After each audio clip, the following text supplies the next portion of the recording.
Ever wonder what's really going on behind the scenes when you use your favorite apps? Well, today, we're pulling back the curtain on the hidden risks of third-party data processors, the invisible companies that are handling your most sensitive information. You know that feeling when you're scrolling through your phone, paying a bill with just one tap, or firing up your favorite show? Everything is designed to be completely smooth, totally frictionless. It just works. But have you ever really stopped to think about what's making it all happen? Because behind that slick, polished interface, there's this vast, complex system of data flying around. So, what is actually going on under the hood? Okay, so here's our roadmap for this explainer. We're going to start with that seamless digital world we all live in. Then, we'll meet the invisible hands that are actually powering it. We'll look at what happens when our trust gets outsourced, tackle this illusion of control we all have, and finally, talk about how we can start reimagining responsibility. All right, so let's start with that seamless world.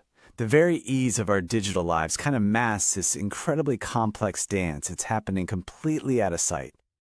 I love this metaphor here. A murmuration. If you've ever seen one, it's that incredible swirling patter that thousands of starlings make when they fly together. And that is such a perfect image for the constant, complex, and almost invisible dance our data is doing every single second. So, who are the dancers in this murmuration? Let's get into our next section and meet the invisible hands that are keeping the whole show running. Okay, so these are the third-party data processors. These aren't the big-name apps you use every day. Think of them more like the essential, behind-the-scenes crew that handles all the heavy lifting of data management. And they are literally everywhere. I mean, think about it. A university probably outsources its student analytics. A government might use a cloud vendor to store citizen data. That retail giant you shop with, you bet they're using a separate company to analyze your behavior. Heck, every single time you buy something online, there's a good chance a third party is routing that payment. But what happens when one of these invisible partners, one link in this huge chain, just breaks? This is where the trust we put in a brand starts to get really complicated. Let's look at a recent example. Back in 2024, there was a major data breach that hit several huge retail chains in Australia. But here's the thing. The weakness wasn't with the stores themselves. Nope. It was with their IT provider, a third-party processor called Out-of-Box. And the impact? It was massive. A single failure at one processor exposed the private information of over 1 million people.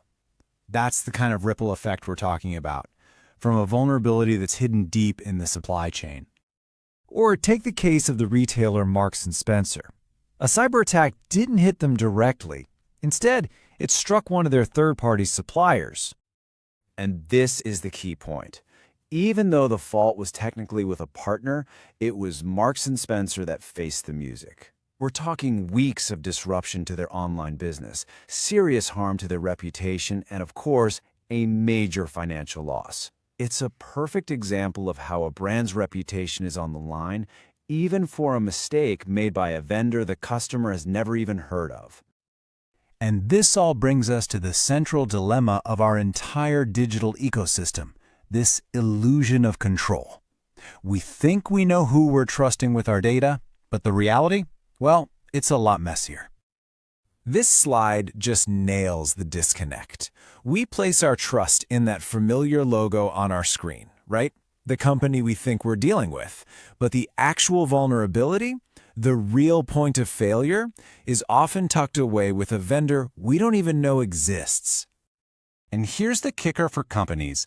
Regulations like Europe's GDPR or India's DPDPA are crystal clear.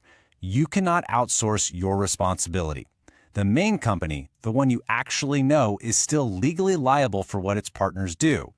So you end up in this tricky spot of having all the accountability, but not a lot of visibility or control. So what's the solution here? It's not like we can just stop using all these essential services.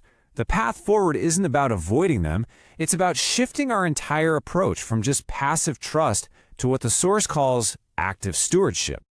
And this idea of stewardship breaks down into 4 key steps. First, rigorous due diligence. That means companies have to look beyond just what a processor does to how they do it, their ethics, their transparency. Second, contracts need to be absolutely ironclad with super clear terms for data protection. Third, monitoring can't be a one-time thing. It has to be a continuous process. And finally, we all have a part to play in this by becoming more aware of this hidden digital supply chain. At the end of the day, it really boils down to this powerful idea. The real danger here isn't that these companies exist. They're essential. The real danger is that they're so invisible we forget they're even there, holding our data, basically propping up our entire digital world. So the question we're left with is, how do we start seeing the unseen?